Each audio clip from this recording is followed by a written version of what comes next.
ఇప్పుడు ఉమ్మడి నాయకుల మీద వేధింపులు చేసిన పెద్దిరెడ్డి రామచంద్రారెడ్డి గారి పేరు నాని కొడాల నాని మీద ఎందుకు చర్యలు చేపట్టలేదు, జాప్యం ఎందుకు? అంటే లోపాయికారు ఒప్పందం ఏదైనా జరుగుతుంది? ప్రజలకి తొందరగా ఉందా, మీకు తొందరగా ఉందా? ప్రజలకి తొందర, మీకు తొందర.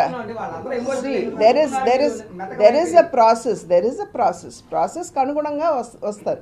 అంతేగాని చంద్రబాబు నాయుడు గారిని అర్ధాంతరంగా అరెస్ట్ చేసి జైల్లో పడేసినట్టు చేయరు కదా. రివెంజ్ తీర్చుకోదండి, sorry, revenge తీర్చుకోరు.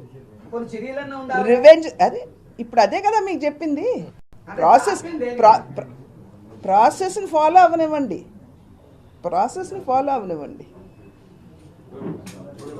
Okay.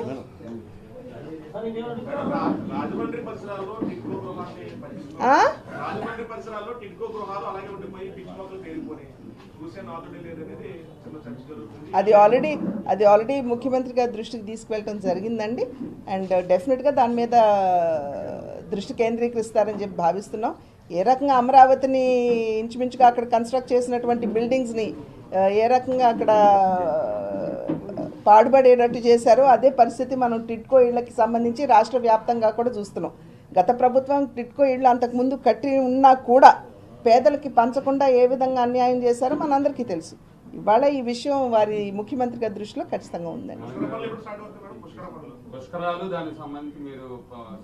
Railway station కూడా చాలా అధికారులు తీసుకొచ్చి రివ్యూ చేశారు. ఇంకా పనులు మందకొడిగా ఉంది. ఇంకా మందకొడి కాదు, స్టేషన్కి సంబంధించి వాళ్ళు ముందు వెస్ట్ సైడ్ డెవలప్మెంట్ అని అనుకున్నారు.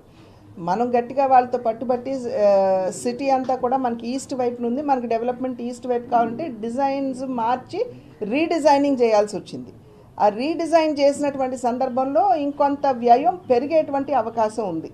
అంటే మనకి ఏదైతే అనుమతులు ఉన్నాయో దానికంటే కూడా అధిగమించి ఇప్పుడు వ్యయం పెరిగేటువంటి అవకాశం ఉంది. రైల్వే బోర్డుకు ఆల్రెడీ ఇవన్నీ కూడా వెళ్ళాయి.